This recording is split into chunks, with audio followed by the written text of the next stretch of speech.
Welcome back to PR After Hours. I'm your host, Alex Greenwood, bringing you your weekly cocktail of PR and marketing tips that will help you and your business.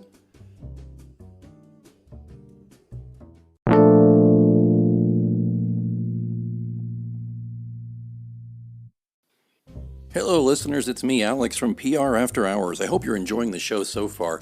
And I wanted to talk to you just for a moment about the way I get this show right into your earbuds every week. It's because I use Anchor FM. Now, I've told you previously that I've been podcasting since 2006, back when we used stone knives and bear skins and a couple of Dixie cups and string. Anchor FM has really streamlined this and made it simpler for people who don't know the first thing about setting up a podcast or don't have, time to learn all the pro tools and stuff, because it's all right here. First thing that's important to know is it's free. There are certain tools that will allow you to record and edit your podcast right from your phone or computer. Anchor will then distribute your podcast for you so it can be heard on Spotify, Apple Podcasts, and many more. That's huge. Distribution is a big pain in the butt, to be honest with you, so it's really great Anchor FM can do that for you, and you're not paying hosting fees. That adds up every month. It's everything you need to make a podcast all in one place. So download the free Anchor app or go to Anchor FM to get started, and be sure to join me in the virtual cocktail lounge on PR After Hours.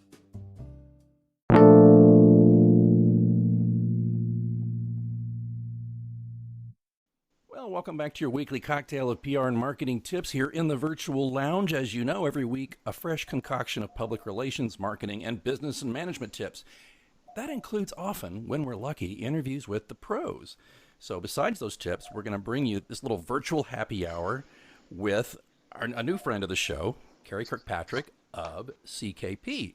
CKP is a Houston-based, independent, woman-owned, integrated communications firm with full-time team members and designated subcontractors in Houston, Austin, San Antonio, Dallas, and other major U.S. media markets. Carey is the founder and CEO. She's an award-winning veteran marketing and public relations specialist. She founded CKP in 2014, and with a focus on supporting clients through public relations, content marketing, and advertising consulting. Since then, she's attracted a robust and diverse client list that runs the gamut from worldwide brands to small nonprofits and everything in between. Carey, welcome to the Virtual Lounge. Thanks for having me, Alex. Oh, it's my pleasure. I hate that it's all social distancing here in the Virtual Lounge, so I'm going to whip up a concoction for you, and we'll just push it down the bar to you. Does that sound good? That's excellent. Okay. Well, while we're working on that drink order, let's chat about business brand awareness strategies in the age of COVID-19. What are your thoughts on that? This is such a challenging and tricky time. And if you're not thoughtful and really thinking through what you're doing right now, you've got a lot of opportunity to alienate your audience. So one of the things that's nice, though, is we all seem to have a little bit of extra time right now. So, really spending some time to step back and think through, how am I going to be most impactful with my audience? What can I do that's going to resonate?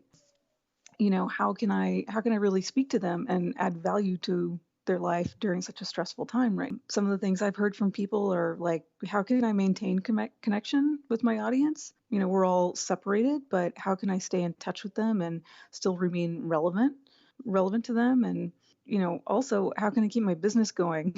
How can I keep things going and not have to shut my doors and, still engage my audience so that they still want to patronize me? It's such a challenging environment. I'm sure you've encountered that too. Businesses just completely freaking out and panicking. Absolutely. I've even done a little bit of contracting and consulting with local county government, asking, hey, this is not, they know, county governments know crisis, right? But this is beyond an isolated incident. This is not, God forbid, a shooting. This is not some malfeasance. This is a global pandemic. So everybody is rocked back on their heels by it. Yeah. So the other challenging part here is we all want to do something to help, right? That's human nature. We all want to be there to help. And right now, physically helping is not what we can do. We can't actually do that. Right. So we have to find ways to use our brands and our tools to be able to help people in another way. One of the things that really comes to mind here is if you overthink what you're trying to do and how you're trying to communicate with people, you end up with that like paralysis by analysis situation where you overthink so much. How am I supposed to message? What am I supposed to say? That you end up just not getting anywhere and losing your opportunity right now. So the three things I like to think about are being mindful of your tone, trying to figure out how you can extend your brand beyond the natural environment that your brand lives in, and using this time to do good. Stop selling, do something good. So I know I always find it interesting that people sometimes forget that we have such an opportunity to do great things, not just great things for our customers, but great things for everybody. So let's talk about being mindful of tone. This is a time to really be thoughtful in your approach. You don't have to rush right out of the gate with messaging. You can take a little bit more time to really think through it and think through how you want to be talking. Look at what other brands are saying, how they're talking about what they're doing or what they're talking about, and kind of pull together some best practices and things that you really like if you don't already have this kind of strategy, and take that time to really build that plan so that you know that you feel good about what you're going to do and what you're going to say. You want to think about how your brand can make a positive impact. So that's one of the challenges. You don't want to just run out and really focus on selling whatever your product is or whatever the thing is. You want to take some time to figure out how can I be making a positive impact with the thing that I'm doing. So a great example here is here in Houston, we're lucky to have a really active fashion design community. And that's not an industry that you would normally think about as jumping right in to help the local community. But there are two really well-known designers here, and one of them happens to be Chloe Dow, who was the winner of Project Runway Season 2. And Chloe and a friend of hers, David Peck, who's also a really well-known designer, have turned their shops, their sewing shops, their ateliers into mask making shops. Wonderful. And, they're both selling them to the general public, but it's not just about sales for them. They're taking the money that they make from selling the masks and they're donating it to hospitals and health-related charities. And then on top of that, they're delivering masks to hospitals. So that's a really wonderful way, to use your brand to positively impact the community. Yeah, I like that. And I have a client, and I think we're going to get a little deeper in this tip of your tone. I had a client there. They're in Oklahoma. They're medical marijuana dispensaries. And when this first was coming, but they are healthcare related. But they felt a lot of pressure to explain the virus. I said, no, that's not your job. You refer to the CDC, but what we should be doing is you should be making it very clear to your clientele about your sanitary standards, your safety standards. You need to make it very clear that, like, for example, I don't use medical marijuana, but I understand that often they have a jar of different varieties, and they open it up and let people stick their nose in and sniff it. Well, I said, let's don't do that anymore.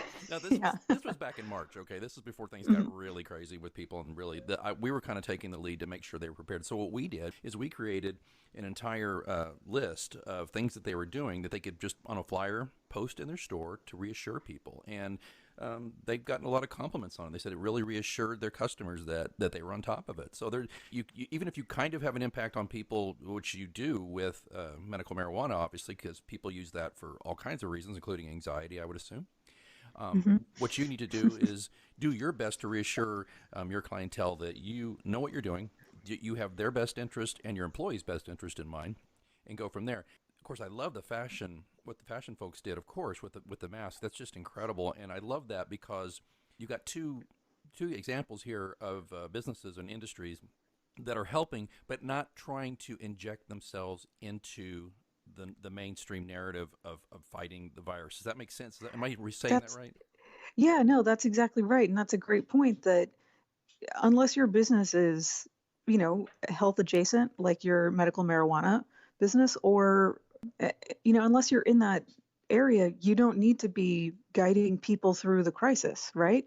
You just need to be giving them something to help them understand what you're doing to make things better, and how they can utilize you and your business. So, that's exactly right. Definitely don't stick your nose in that jar right now. So what else on being mindful of your tone? What else do you think? Don't try to guide your clients through the crisis unless you're a medical professional. Right. Um, it's important to be communicative, like you said, but the fashion designers are not solving medical mysteries, Right. Right. they're Right. they're just trying to contribute in a way that is impactful and is positive, and they're not making any mystery about it. They're not trying to tell people this is going to save the world. They're just trying to do something Right. that's helpful. So, it's also kind of like, the taco shop down the street that you really love. You don't want to find out from them like what their recommendations are for you. You just want to go have a taco. And you want to know that your taco is safe to eat. Yeah, that's right. That said, you touched on something that I think is important as well. Is other brands though can like a restaurant can focus on the comfort you're bringing people if you're doing curbside or delivery now, right? Hmm. You can talk about that, and but my caveat on that though is I think at least in my markets that I work in, the news cycle's kind of moved on beyond the novelty of they're doing curbside or they're doing delivery. Okay, everybody's kind of Hmm. anybody who wants to survive is doing that. So I have some people indirectly, they're not clients but they used to be, and they're like, well, we should try and get the media to see what we're doing. I'm like, yeah, you're a little late. I mean, everybody's covered that. I mean, Hmm. it's important now if you're delivering to free meals to healthcare providers or first responders or that kind of thing. That's got a little more cachet, I think, with a news department. But I would say just because you're doing that, you could confine that kind of messaging to your social media and your email list and that kind of thing. Is that where you are on that or no? Yeah, no, for sure. The thing that I would think about is, and really challenge my clients to think through is, okay, that's not a story anymore. Everybody's covering that, everybody's doing that.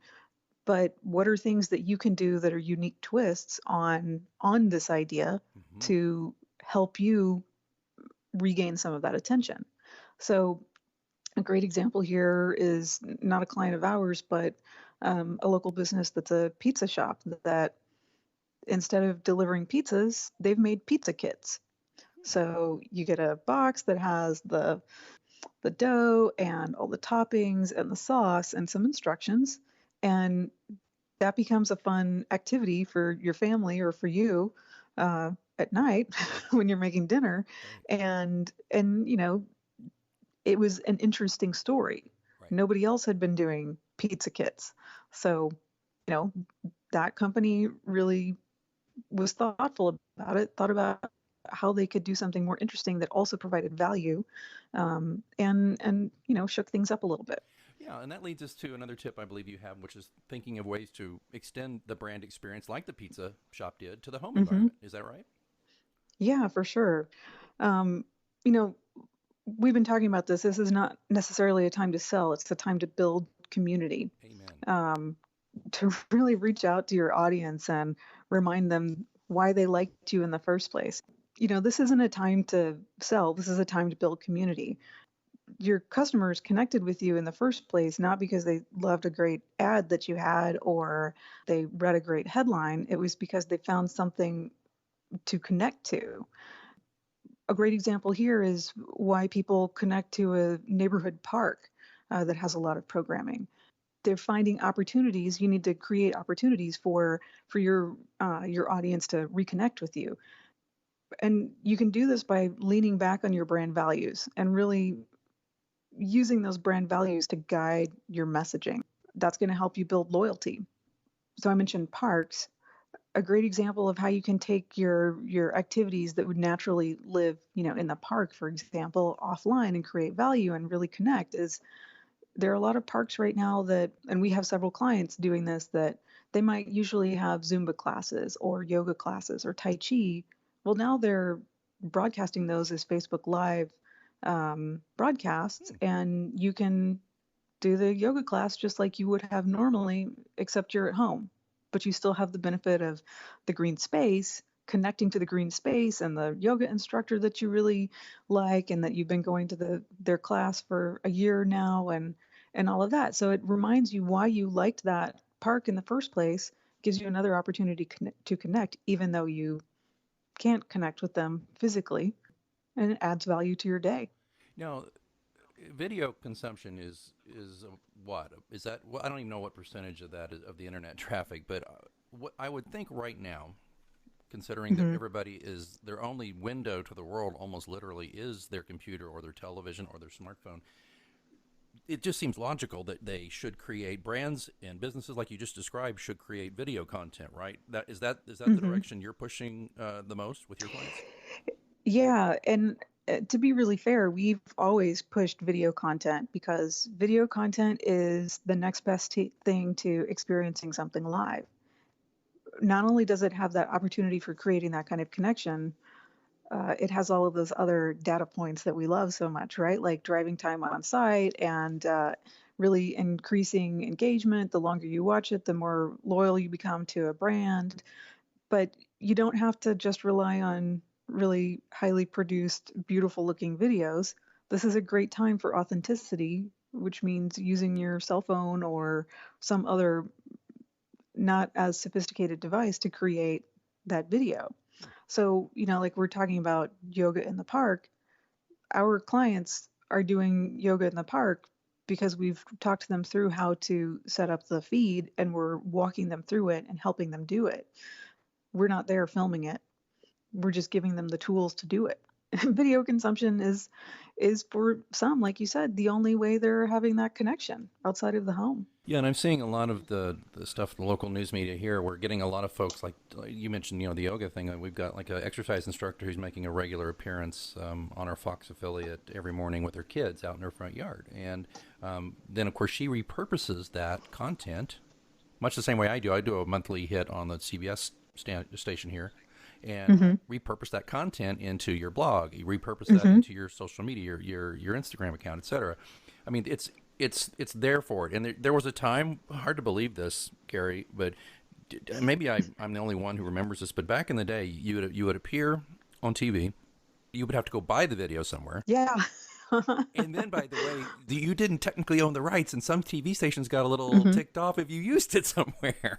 Do you remember those Hmm. days? Oh my word! Yeah, I totally remember Now they're begging you to use it. I mean, I've that. literally had producers. I mean, I do a hit on social media on this thing, and I know spring chicken, and most people do not identify a guy with a little gray in his beard as a social media guy. But the one reason they have me back, besides I think we get along great, is I think it's because they know I will share the heck out of it, right? Hmm. So if you're a brand that has some interaction with the media, and you can, let's say the media gives you does interviews with you, that's a clear signal though to kind of demonstrate to that media that you're going to play ball and help them promote what they're doing as well. I mean, is that kind of a subtle tactic? Do you ever mention that to clients, or is that just kind of a bonus if you kind of give them a nudge and say, look, we should reach you with No, this?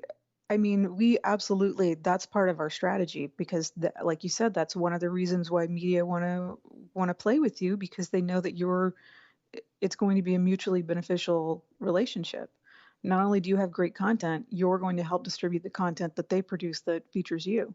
And we've taken it a step further in some situations where we have the capabilities of creating that content where we go to this news station and say, hey, look, to add to what you're doing here, we also produced this video that, is is a 2-minute video about whatever this thing is. You can use this too if you want, and you can have all of the B-roll, and we'll work and make it as easy as possible for you to do it so that, we all win from this. Yeah, and strap, even before this, strap news stations. I mean, the newsrooms have been being laid off right and left for Hmm. years. I mean, when you offer that B-roll, when you offer doing a lot of that work, and I don't mean it cynically, but there have been plenty of times. I'm not saying every time that we've done some work with media where our press release is virtually unedited.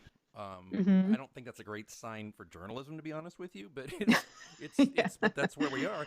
It falls for ethical PR practitioners like Carey and myself that we make sure all our claims are valid. We're not pushing Hmm. things the wrong way. But I've seen that, and also the providing things like B-roll, and then on our computers we can cut video just as well, frankly, as a TV station. Yeah, And, Absolutely. I do a virtual happy hour show. It's a cocktail recipe show on Facebook Live, and I have tools where I have Chiron, I have on screens, I have sound Hmm. effects, I have music. I mean, we can produce from our homes as people and as brands things that is every bit as great as what they can do on TV, for example, or even your newspapers online. The difference is, of course, we usually don't have a huge audience.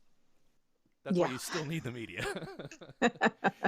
that's true. So shifting your third tip, you're talking about, and I love this, by the way, Carey. This is great. Use downtime to do good. Yeah, downtime to do good. So if you don't already have some kind of, frankly, what it is a corporate social responsibility kind of plan in place, now is a great time to be thinking about how you can do that, how you can really activate around doing good for your community. If you do have a plan in place, this is this is what that plan was made for this time, among other times. But really having that CSR mindset and letting that drive, that helps with all of these other things we're talking about. Um, your messaging approach and how to extend your brand beyond the natural environment. One of the challenges here, though, is that we want to do good. For a lot of us, doing good means some kind of physical contact. Well, we can't have that right now. So, how do we invest in our community uh, otherwise? Part of that is creating useful content that drives like a more of a sense of normalcy and adding some levity and creating that mental health uh, break that people need from every day. But it's also a great time if you have the resources to just invest financially or in product in your community. Um, we have a client that we're really lucky to work with. It's McDonald's in Houston, and they're one of the largest co-ops in the country. And so they have a lot of resources, and they're incredibly philanthropy minded.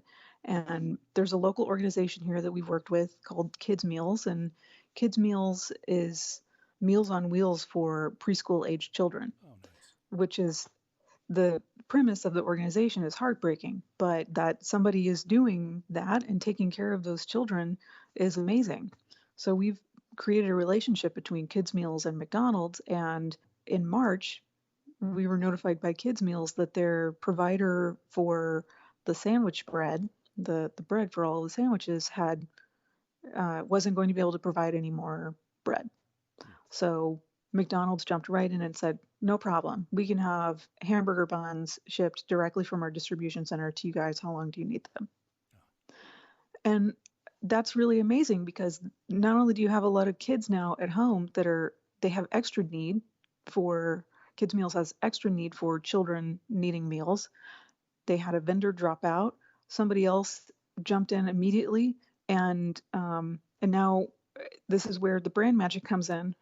Kids Meals is talking about McDonald's and how generous they were to immediately jump in and provide that thing that they desperately needed. It's fantastic, and you can't buy that kind of goodwill and good PR. And in fact, Carey, just this morning on the news, our local McDonald's franchises, or maybe a corporate, I'm not sure, but they backed up a semi truck to Harvesters, our largest food bank, and Hmm. all the meat patties, just full of meat patties for Harvesters, which helps all these people here in town.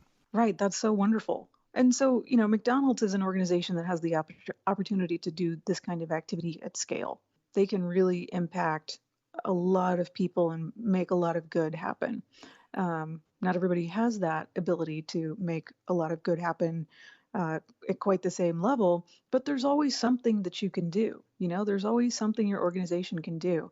Another angle here is local distilleries Hmm. turning their productions into shifting from booze and going towards hand sanitizer. Those are things that organizations can do as from a CSR mindset to really extend their brand, and it creates all of these other side effects like and reinforcing brand loyalty and brand values and creating deeper connections with the community and highlighting that those businesses aren't just about selling hamburgers. They're about local community. Yeah, and that's what you want, because when this pandemic is behind us, and folks, it will be behind us one day. I can't say when, obviously, but they're going to remember. People are going to remember the organizations and brands that did it the right way, and they're going to definitely. But they're also, on this flip side, they're also going to remember the ones that didn't, I think. And you want to be on the Hmm. good side of the coin. Is fair enough, Carey? Yeah, for sure. I'm sure you've seen shares on Instagram or Facebook or emails directly to you from friends saying, "Can you believe this email that I just got?" Or, "Can you believe that they're still trying to sell whatever it is right now? How Tonedeaf is this company that right now, like, a company that does the same thing is donating all of this to that organization." You Yeah. know, it it really highlights right now the people who are doing good, the people who are not doing good. Yeah, And when people go ahead. no, I had an example this morning, and maybe I'm just hypersensitive. If they were but there's a fitness brand, and on the Insta, a Hmm. lot of their folks were there. I guess the slogan is "Everything hurts and I'm dying," and they they were posting all these Oh, that's pictures of terrible. people holding signs that said that and shirts that said that. And I'm like, oh, um, Hmm. maybe am I oversensitive, Carrie, on that, or what do you think? No, that doesn't that seems like tone deaf. I wanted to say something, and I wasn't, but I just thought, you can't save everybody, and I hope I'm glad they're healthy and that they're just trying Right, to you can't. yeah, I'm basically saying, it's a hard workout. I mean, great, but still. Just to run down real quick here as we close out this episode, you have your three tips. They're so great, by the way. So tip one, be mindful of your tone.